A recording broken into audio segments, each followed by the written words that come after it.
Praise Lord. കർത്താവ് എല്ലാവരെയും ധാരാളമായി അനുഗ്രഹിക്കട്ടെ. റോമർക്ക് എഴുതിയ ലേഖനം 13-ാം അധ്യായം അതിൻ്റെ 7-ാം വാക്യത്തിൽ കർത്താവ് പറയുന്നു, എല്ലാവർക്കും കടമായുള്ളത് കൊടുപ്പിൻ, നികുതി കൊടുക്കേണ്ടവന് നികുതി, ചുങ്കം കൊടുക്കേണ്ടവന് ചുങ്കം, ഭയം കാണിക്കേണ്ടവന് ഭയം, മാനം കാണിക്കേണ്ടവന് മാനം. ആമേൻ. നമ്മൾ ആരിൽ നിന്നെങ്കിലും കടം വാങ്ങിച്ചാൽ അത് തിരിച്ചു കൊടുക്കണമെന്ന് ദൈവം കൽപ്പിച്ചിരിക്കുന്നു. ആമേൻ. മറ്റുള്ളവൻ്റെ അധ്വാന ഫലം വാങ്ങിച്ചിട്ട് അവരെ പറ്റിച്ചും വഞ്ചിച്ചും നടക്കുന്നത് കർത്താവിന് ഒരിക്കലും ഹിതമുള്ള കാര്യമല്ല. അതൊരിക്കലും ഒരു നീതിയായി ദൈവം കണക്കിടത്തില്ല. അതുകൊണ്ട് തന്നെ ബൈബിളിൽ ഒരു വചനമുണ്ട്, കടം മേടിച്ചവന് അത് കൊടുക്കാതിരിക്കുന്നിടത്തോളം കാലം അത് അവനോ അവൻ്റെ കുടുംബത്തിലോ അതൊരിക്കലും നന്മയായി വരില്ല എന്ന്. ആമേൻ. ഇനി രണ്ടാമത്തെ കർത്താവ് പറഞ്ഞിരിക്കുന്നത്, നികുതി കൊടുക്കേണ്ടവന് നികുതി കൊടുക്കാൻ. എനിക്ക് നികുതിയെ പറ്റി വലിയ പിടിപാടൊന്നുമില്ല. കാരണം നമുക്കിതുവരെ നികുതി കൊടുക്കേണ്ട ഒരാവശ്യം വന്നിട്ടില്ല. പക്ഷെ ഇതിനകത്ത് ഞാൻ കേട്ടിട്ടുണ്ട്, ഈ സ്വന്തമായി വീട് സ്ഥലം വെച്ച് ജീവിക്കുന്ന ആൾക്കാരും സ്വന്തമായി വാഹനമുള്ളവരും ഒക്കെ നികുതി കൊടുക്കണമെന്ന്, ടാക്സ് കൊടുക്കണമെന്ന് ഞാൻ കേട്ടിട്ടുണ്ട്. എന്നാൽ ഒരിക്കലും കർത്താവ് ഇതിനകത്ത് പറയുന്നു, സർക്കാരിനെ വെട്ടിച്ച് ടാക്സ് കൊടുക്കാതെ ജീവിക്കാൻ പാടില്ല. നികുതി ആരിൽ നിന്നെങ്കിലും പണം കടം വാങ്ങിച്ചിട്ടുണ്ടെങ്കിൽ നമ്മളത് തിരിച്ചു കൊടുക്കണമെന്ന് ബൈബിൾ പറയുന്നു.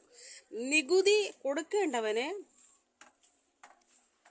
നികുതി കൊടുക്കാൻ തമ്പുരാൻ പറഞ്ഞിരിക്കുന്നു.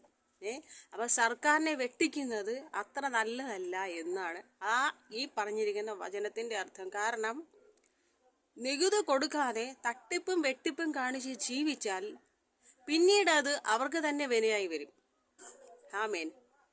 അവരെ എന്താണ് പറയുക, അത് മറ്റുള്ളവൻ്റെ നാണക്കേടിനും അപമാനത്തിനും കാരണമായി വരാം. ആമേൻ. എന്തിനാണ് കള്ളത്തരം കാണിച്ചിട്ട് അത് പിടിക്കപ്പെടുമ്പോൾ നാണക്കേടും അപമാനവും അല്ലാതെ പിന്നെ എന്താണ് ഉണ്ടാവുക? ലോകക്കാരുടെ മുമ്പിൽ നാണം കെട്ടു പോകൂലേ, അപമാനിക്കപ്പെട്ടു പോകൂലേ? പിന്നെ ഉള്ള കാലം മുഴുവൻ ഈ അപമാനഭാരവും ചുമന്ന് ലോകത്ത് ജീവിക്കണ്ടേ? അതുകൊണ്ട് നികുതി, കടം വാങ്ങിച്ചവന് ആ പണം തിരിച്ചു കൊടുക്കുക, നികുതി കൊടുക്കേണ്ടവന് നികുതി അടയ്ക്കുക, ചുങ്കം കൊടുക്കേണ്ടവന് ചുങ്കം കൊടുക്കുക. ചുങ്കം എന്ന് പറഞ്ഞാൽ ഈ കരം പിരിക്കുക, കരം പിരിവാണ്. അല്ലെങ്കിൽ ഈ പലിശയ്ക്ക് കടം വാങ്ങുന്ന ആണെന്ന് തോന്നുന്നു. എന്നാൽ ചുങ്കം കരം കൊടുക്കേണ്ടവന് കരം കൊടുത്ത് തന്നെ ജീവിക്കുക. അതിൽ തട്ടിപ്പും വെട്ടിപ്പും കാണിക്കരുത് ബൈബിൾ പറയുന്നു. ബൈബിളിൽ കർത്താവ് എഴുതി വച്ചിരിക്കുന്നു. ഇനി ഭയം കാണിക്കേണ്ടവന് ഭയം കാണിക്കുക. ദൈവത്തെ ഭയപ്പെട്ട് അവൻ്റെ കൽപ്പനകളെ, വചനങ്ങളെ മുറുകെ പിടിച്ച് ജീവിക്കുക. ആമേൻ. മാനം കാണിക്കേണ്ടവന് മാനം കൊടുക്കുക. ആമേൻ. ദൈവത്തെ ബഹുമാനിക്കുക, ദൈവമക്കളെ ബഹുമാനിക്കുക. ആമേൻ. അല്ലാതെ ദൈവത്തെ ഈ സോഷ്യൽ മീഡിയയിലൊക്കെ ആൾക്കാർ വന്നിട്ട് എന്തൊക്കെയാണ് പറയുന്നത്? സ്നാനത്തെക്കുറിച്ച് പറഞ്ഞാൽ ചില ക്രിസ്ത്യാനികൾ വന്ന് പറയുന്നുണ്ട്, എന്താണ് പറയുക, സ്നാനം നമുക്കുള്ളതല്ലെന്ന്. പിന്നെ ആർക്കുള്ളതാ? കർത്താവിനോട് പറ്റിച്ചേർന്ന് ജീവിക്കണമെങ്കിൽ, നിത്യതയ്ക്ക് അവകാശികളായി മാറണമെങ്കിൽ സ്നാനപ്പെട്ട് ദൈവത്തോടു കൂടെ നടന്നാലേ, ദൈവത്തോടു കൂടെ പറ്റിച്ചേർന്ന് ജീവിച്ചാലേ പറ്റത്തുള്ളൂ. അല്ലാതെ സ്നാനപ്പെടാത്ത ഒരുവനെ സ്വർഗത്തിൽ കയറ്റുമെന്ന് കർത്താവ് ഒരിക്കലും ബൈബിളിൽ പറയുന്നില്ല. സ്നാനപ്പെടരുതെന്നും ദൈവം ബൈബിളിൽ പറയുന്നില്ല. സ്നാനപ്പെടുക തന്നെ വേണം. ആമേൻ. ഇനി രണ്ടാമത്, കർത്താവ് സ്നാനപ്പെട്ടുവെങ്കിൽ നമ്മളും സ്നാനപ്പെടണം. ആമേൻ. കർത്താവ് സ്നാനപ്പെട്ടതായി ബൈബിളിൽ പറയുന്നുണ്ട്. അതുകൊണ്ട് തന്നെ നമ്മളും കർത്താവിനെ സ്നാനപ്പെടണം. തമ്പുരാൻ ബൈബിളിൽ പറയുന്നു, നിങ്ങൾ എന്നെ അനുഗമിക്കുക എന്ന് വെച്ചാൽ നാം ദൈവത്തെ അനുഗമിക്കുക എന്നാണ് കർത്താവ് പറഞ്ഞിരിക്കുന്നത്. അല്ലാതെ മനുഷ്യനെ അനുഗമിക്കാൻ കർത്താവ് പറഞ്ഞിട്ടില്ല. ആമേൻ.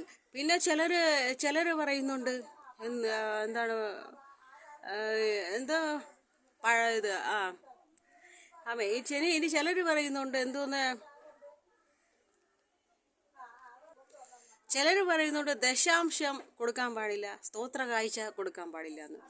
അത് ബൈബിളിൽ എന്തോ പഴയ നിയമത്തിലാണ് പറഞ്ഞിരിക്കുന്നത്, പുതിയ നിയമത്തിൽ പറഞ്ഞിട്ടില്ല. അത് പഴയ നിയമത്തിൽ ദശാംശം എന്ന് പറഞ്ഞിട്ടുണ്ടെങ്കിൽ പുതിയ നിയമത്തിൽ ഓഹരി എന്ന് പറഞ്ഞിട്ടുണ്ട്. ആമേൻ. പഴയ നിയമത്തിലും പുതിയ നിയമത്തിലും ദശാംശം കൊടുക്കാൻ, സ്തോത്ര കാഴ്ച കൊടുക്കാൻ ദൈവം കൽപ്പിച്ചിരിക്കുക. അത് കൊടുക്കാൻ പാടില്ല എന്ന് പറയുന്നത് ദൈവത്തോടുള്ള നിന്ദയാണ്, അഥവാ പരിഹാസമാണ്. മനസ്സിലായി? ഇല്ലെങ്കിൽ കാശ് കൊടുക്കാനുള്ള, ദൈവവേലയ്ക്ക് വേണ്ടി കാശ് കൊടുക്കാനുള്ള മടി, പിശുക്ക് അഥവാ അത്യാഗ്രഹം. ആമേൻ. അങ്ങനെ ചെയ്യാൻ പാടില്ല എന്ന് ബൈബിൾ പറയുന്നു. നമ്മൾ ബൈബിൾ വചനം, പിന്നെ ചിലർ ചോദിക്കാറുണ്ടോ ഈ ബൈബിളിലെ വചനമൊക്കെ എന്തോ മനുഷ്യന്മാരെഴുതിയതാണെന്ന്. മനുഷ്യന്മാരെഴുതിയതാ, പക്ഷെ അത് എഴുതാൻ അവർക്ക് ഉപദേശം കൊടുത്തത് കർത്താവായ യേശുവാണ്. ഇതും ബൈബിളിൽ എഴുതി വെച്ചിട്ടുണ്ട്. അതുകൊണ്ട് നാം ഒരിക്കലും എന്താണ് പറയാ, നാം കർത്താവിനെ അനുഗമിക്കുക, ദൈവത്തിന്റെ ഉപദേശം സ്വീകരിക്കുക. ഈ ബൈബിള് വായിക്കാതെ വന്നിരുന്ന ആവശ്യമില്ലാത്തൊക്കെ പറയുന്നത് ഒരിക്കലും നല്ല കാര്യമല്ല. ബൈബിൾ വായിക്കുമ്പോൾ അതിലെ പൊരുൾ നമുക്ക് മനസ്സിലാക്കി തരുന്നത് പരിശുദ്ധാത്മാവാണ്. ആമേൻ. ഇത് അങ്ങനത്തെ കൃപകളൊന്നും ഇല്ലാത്ത ആൾക്കാരാണ് ഈ വന്നിരുന്ന് വിളിച്ചു കൂകുന്നത്. അവരോടൊക്കെ നമ്മൾ എന്തുത്തരം പറയാനാണ്?